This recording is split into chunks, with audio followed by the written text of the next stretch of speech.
రాదురా ఏ విజయం నీ కోసం నా కోసం, ఎటుపోదురా నువ్వు చేసిన కష్టం ఎప్పటికైనా సొంతం.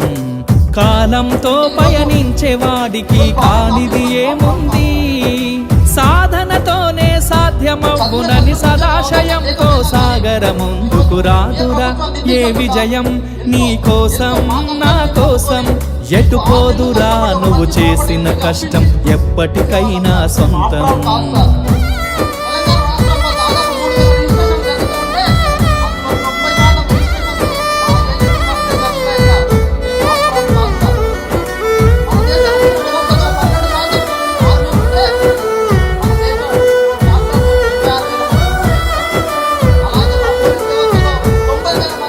ఆకాశంలో అలలాగా పోయే ఆ పక్షులనే చూడు, అనుకున్న గమ్యమెంతున్న